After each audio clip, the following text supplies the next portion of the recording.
Now I would like to give a floor to Kelly, who will tell about energy module tool, which is also created in Saril and which is also connected to this European scenario in our project. Thank you, Marta, for introducing our project and how we're working together in the European scenario. And as she said, I'm going to talk about the tool which SINTEF is contributing to the SARL project. So this was a tool that SINTEF originally developed on behalf of the Norwegian Public Road Administration in 2017, and we have been further developing it and using it in a number of projects since. In the SARL project, we have developed the tool to be used within the European context and to integrate with the other tools within the project. And within SARL, the energy module is one of the key components to the sustainability aspect of the project. We have learned through various workshops with stakeholders that in the face of a disruption, sustainability is one of the things that kind of gets pushed to the side when dealing with disruptions. And our tool is, as I will present, is giving us some quantification for emissions, which could be potentially used to try to highlight sustainability more when we're dealing with disruptive events. So the energy module uses a three-dimensional geometry, a very detailed geometry of the roadway and a detailed description of vehicles to simulate the drive of a vehicle on a roadway. And the calculation module within the tool is a physics-based computation that calculates speed, energy consumption, fuel consumption, and then emissions and particulate matter for a given vehicle driving a given route. The module has support for road transport, so cars, vans, trucks, buses, etc. Rail transport, including tram, train, and subway. Sea transport, so express boats, ferries, cargo ships, and then also air transport. It supports both passengers and cargo, where the number of passengers or the amount of goods on board of a vehicle will affect the speed, the energy use, and the emissions in different ways.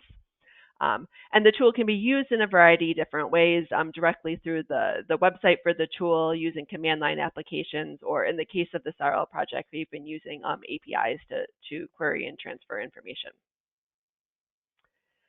The input interface allows you to either input an origin destination pair. So you want to look at a routing that goes from point A to point B, and a shortest path algorithm within the tool will determine the routing. Or in the case of SARL, you can specify the route itself. So you can say, this is the path we're taking from point A to B. Further, you have choices regarding the vehicle, so you can select a default vehicle by selecting one of the vehicle types which we have within the program. For example, a large goods vehicle, and then the fuel type. So for example, whether it's a diesel truck or if it's an electric vehicle. Additionally, you're able to customize a vehicle or a set of vehicles to match one's own fleet. So if you're a logistics company, you can customize to match your own fleet, and I will come back to that a little later. The output of the module sends back information on the route. It includes the so if the module is determining the route in our European expansion, it's using the open source routing machine is used to determine the route, and it sends out back information about the driving time, the average speed, the vehicle usage, and the CO2 equivalent of emissions, and also the NOx emissions. So this comes back in kind of the output interface. You also have access to more detailed results around the route. So for example, you can see detailed information about the geometry of the route, which includes the elevation as you're traveling around the route, horizontal curvature, the distance to the horizon, so how far the driver can see ahead, which all impact the driving speed of the vehicle. Similarly, you can see information along the route about the speed limit, a targeting speed, and then the actual speed of the vehicle based upon the vehicle type and the roadway geometry. And then we can get information about related to the engine. So, for example, the power, the work, the forces that are coming from the engine along the route as well. Um, this tool has been in use in the real world, and thus far it's been used by numerous stakeholders in the transport sector who want to understand the emissions impacts of various routings, or, for example, of where roadways are designed to be placed inside the terrain. So this could be used by infrastructure planners, infrastructure operators, and owners and operators, as well as we have transit companies that are using the energy module tool, and logistic providers. So strategic planners, this is I think the most relevant to the people here, but strategic planners within the logistics sector who want to understand the emissions output of their vehicles. Within the SARL project, the energy module is integrated with the Asteroid, with the Asteroid, which is an agent-based simulation module that's developed by our project partner Fraunhofer. And on the left, we can see the network that we have within our European network. And along these services or these links, we have three main properties that are used by the pathfinding algorithm of Asteroid. So we can look at the travel duration, the operational cost, and the CO2 emissions per service, and those can be used in combination to determine the path or the route that the vehicles are taking. Asteroid queries the energy module for emissions data based upon these routes, based upon the routes that are determined in the simulation. And within the project, we have a base case, we have cases that are under disruption within our scenarios, and then we have mitigation measures. And within the project, we are using Asteroid combined with the energy module to understand the impacts of disruptions and mitigation measures. And specific to the energy module, we can see on the right here, we have a graph which is kind of showing us over the service over several days, the CO2 emissions and the operational costs associated with routes. There are several other tools which have similar features to the energy module, but if we think about what makes SINTEF's energy module unique, is that, as I mentioned, all modes are included, so multimodality is included within this one tool. We are looking at a very specific topography and geometry of the road.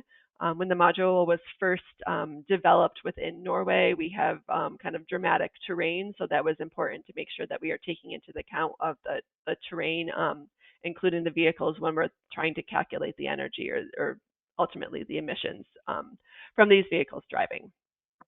It's a quite transparent tool. We know which assumptions are made. It's very clear to understand the assumptions that are made within the calculations. And it's also quite user-friendly. There's less factors to select. It's physics-based.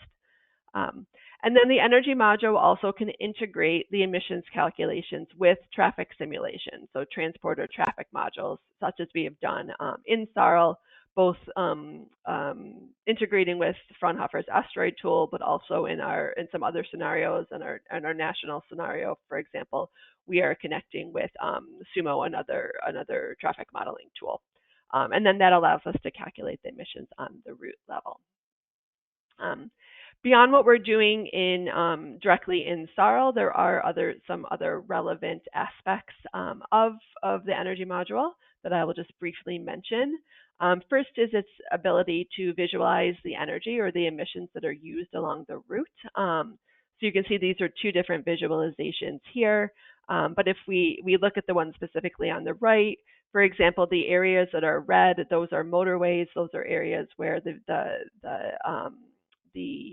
speed is higher, so we have higher emissions.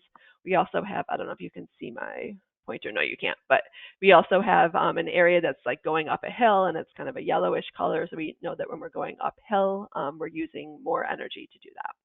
So the energy module can do this energy mapping, which allows a better visualization of understanding routing and infrastructure and the impacts that has on energy use and emissions from the vehicles driving. Currently, we are working on trying to create some of the same understanding, routing, and visualization related to resilience, specifically looking at how we can assign hazard levels to road lengths. So, for example, the pinkish reddish color is kind of a cut out of the fire hazard map, which one of the other partners on the University of Vigo in our project has created. So this is different levels of fire hazard, and we are coming up with a methodology so that we can assign the different levels of hazards to different links within our road network. So this is just a visualization showing that if, for example, if a road link is fully or partially within a level 5, then that link would be assigned a value of level 5. And our goal is to then be able to create a routing algorithm that can route your vehicles based on least likely disruptive route. So in order to determine the routes for a vehicle that they would be least likely to encounter a disruption. And we can also do this in combination with reduced costs, so reduced travel time and reduced emissions. So we are aiming to try to develop a methodology that can combine these to have a resilience-based routing. Another thing is, which I mentioned briefly earlier, is that the energy module has a possibility for customizable fleets. So logistics providers can customize their fleets within the energy module, so enter detailed information about their vehicles. This makes it more user-friendly to define fleets and routes.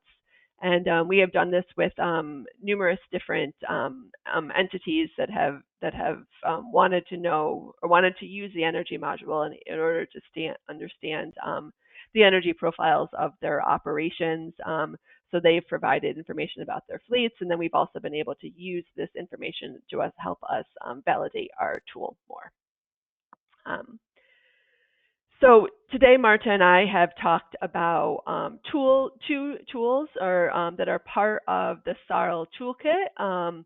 But just to wrap up, I want to point out that SARL, the project itself, offers a wide variety of integrated tools that aim at sustainability and resilience in the face of disruptions.